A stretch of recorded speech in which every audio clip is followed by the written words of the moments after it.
پاس بڑا ہوتا ہے جی میں چیئرمین ہوں, میں کونسلر ہوں, میں ایم پی اے ہوں, میں ایم این اے ہوں, میں فلاں صاحب ہوں, میں فلاں صاحب ہوں. بڑا لوگوں کو میں نے دیکھا ہے گردن میں سریا. کب تک ہو, کب تک ہو؟ وزیر اعظم ہو تو کب تک ہو؟ ہم نے تو دیکھا ایک بندہ وزیر اعظم ہوتا ہے اگلے دن لکھا ہوتا ہے مجرم ہے, ایک بندہ صدر ہوتا ہے اگلے دن لکھا ہوتا ہے ملزم ہے. کیا بات کرتے, یہ تو آنے جانی. حضرت امام مالک بیٹھے تھے ہارون رشید کے پاس, سخت پیاس لگ گئی ہارون رشید کو, اتنی سخت گرمی پیاس. یہ روزہ کھول کے نا کوئی چیز نہ ہو, پانی ہو تھوڑا سا ٹھنڈا سادہ پانی, تو دل کرتا ہے سارے پی جائیں آج. حضرت مولا علی نے مثال دی ہے, شیر خدا نے. حضرت علی نے انوکھی بات کرتے, کہتے نا مجھے فلاں جان سے پیارا ہے, تو شیر تھے نا تو شیروں جیسی باتیں کرتے تھے. کسی نے پوچھا آپ کو نبی پاک صلی اللہ علیہ وسلم سے کتنا پیار ہے, تو فرمانے لگے سخت گرمی سخت پیاس میں جتنا بندے کو ٹھنڈے پانی سے پیار ہوتا ہے مجھے اس سے بھی بڑھ کے اپنے نبی سے پیار ہے صلی اللہ ہو. کیسی مثال عطا فرمائی. لوگ وہیں کھڑے ہیں جان سے زیادہ پیارے. فرمایا نہیں, سخت گرمی میں سخت پیاس میں اتنا بندے کو ٹھنڈے پانی سے پیار ہوتا ہے مجھے اس سے زیادہ مصطفیٰ سے پیار ہے. یہ مولا علی کا فرمان ہے. ہارون رشید کو پیاس لگ گئی تو پانی کچھ دیر سے آیا تو تڑپنے لگا, پانی لاؤ گلا خشک ہو گیا, گھنٹہ ہو گیا, شور کرنے لگا, جلال میں آ گیا, تڑپ لاتے کیوں نہیں, جلدی کرو. جب بندہ گرمی میں آتا ہے نا باہر سے تو پانی دیر سے آیا نا تو دل کرتا ہے کہ وہ ہو سکتا ہے گھر میں کوئی بم بھی پھوڑ دے, پانی کو دیر سے آیا ہے پہلے پانی. اس لیے سمجھدار خواتین باہر سے جب کوئی آتا ہے تو پہلے پانی لاتی ہے, پانی لاتی ہے, پانی پی لے جناب. تو ہارون رشید تڑپ رہا ہے, امام مالک قریب بیٹھے تھے. خادم کہنے لگا حضور ایک کنواں خشک ہو گیا ہے اور دوسرا آپ کی شایان شان نہیں, پانی صاف نہیں, تو تیسرے سے بندہ لینے گیا ہے, آ رہا ہے. بندہ تھوڑی دیر سے آیا تو ہارون رشید بڑا پریشان تھا. اب بات امام مالک کر رہے تھے تو وہ نہ توجہ اس کی پانی کی طرف تھی. پیالہ پانی کا اندر داخل ہوا تو ہارون رشید کا دل کرتا تھا کہ اڑ کے پانی کے قریب چلا جاؤ, لپک رہا تھا پانی کی طرف. جب پانی آیا اس کو پکڑایا تو امام مالک رحمت اللہ علیہ کہنے لگے بادشاہ ذرا ٹھہر جا, ٹھہر جا, پی لے نا, آگے ہے نا اب تیرے قبضے میں ہے, ایک مسئلہ مجھے بتا لے پھر پانی پینا. ہارون رشید ایک رات پہلے نا بڑی باتیں کر رہا تھا کہ میں حکومت صحیح چلا رہا ہوں, میرے معاملات بڑے اچھے, اپنی حکومت کی تعریفیں ایک رات پہلے ہو رہی. اب جب پانی پینے لگا تو امام مالک اس کو رات والی بات پہ اسے سمجھانا چاہ رہے ہیں. فرمانے لگے بادشاہ رک جا, رک گیا. آپ فرمانے لگے اگر یہ پانی ملتا ہی نہ, پورے ملک میں نہ ملتا, پھر تجھے پتہ چلتا پوری دنیا میں نہیں. ذرا سوچیں آپ, اگر پانی خدا نہ خواستہ اگر پانی ملے ہی نہ, کا نہ ملتا, پانی کو کوئی اہمیت تو نہیں نا ہم دیتے, نلکا کھلا ہے تو کھلا ہے, اور اگر ملے نہ تو ہماری بنیادی ضرورت ہے پانی, ایک قدم نہ لوگ چل سکیں.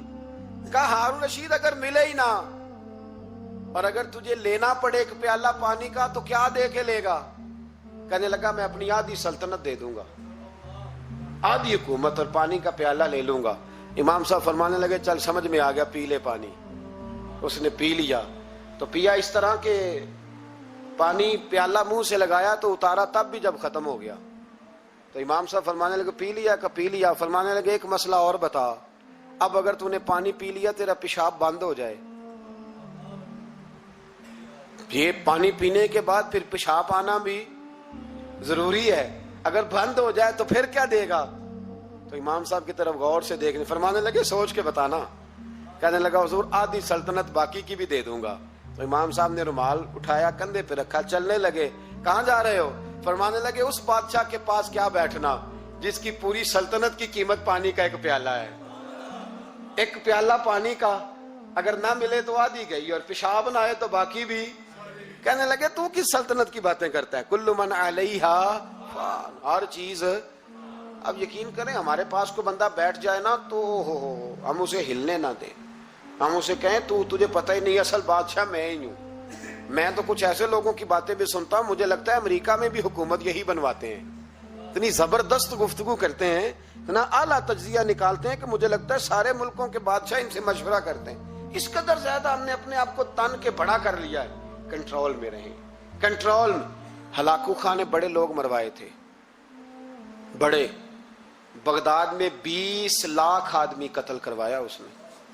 20,000 نہیں میں نے کہا, ذمہ داری سے حوالہ دو. کتنے لوگ بولیے؟ 16 لاکھ آدمی اس نے تلوار سے مروایا. لوگوں نے نا زیر زمین تہ خانے کھودنے شروع کر دیے. 4 لاکھ آدمی تہ خانوں میں چھپ گیا اور چن چن کے مسلمان مارتا تھا. جب ہلاکو کو کسی نے بتایا نا 4 لاکھ بندے چھپ گئے, اس نے نہروں کے بند توڑوا دیے, دریاؤں کے بند توڑوا دیے, پانی زیر زمین چلا گیا. 4 لاکھ آدمی ڈوب کے مر گیا.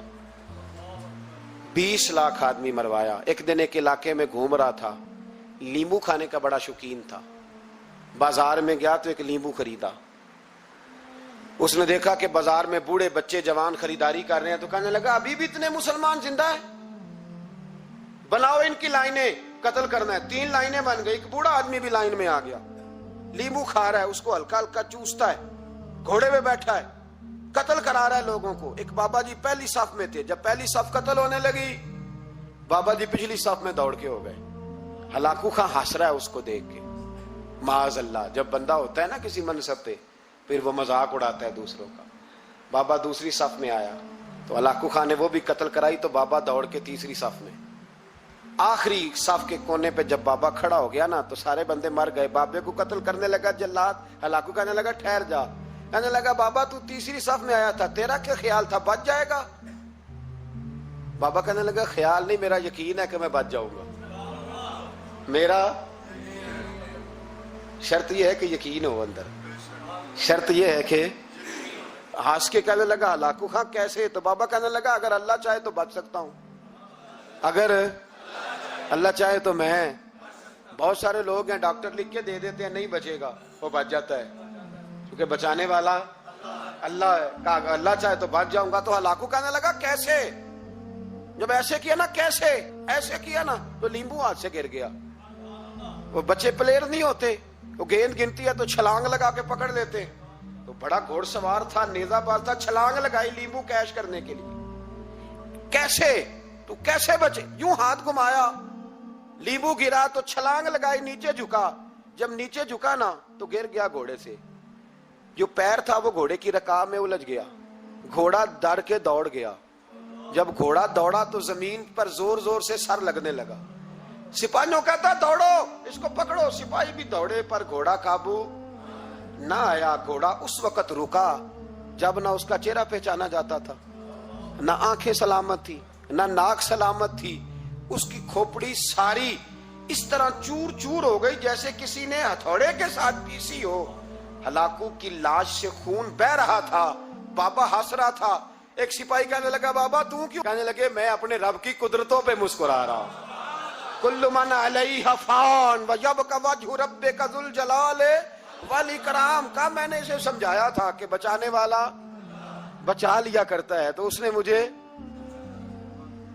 سکندر اعظم نے 32 سال کی عمر میں آدھی دنیا فتح کر لی تھی.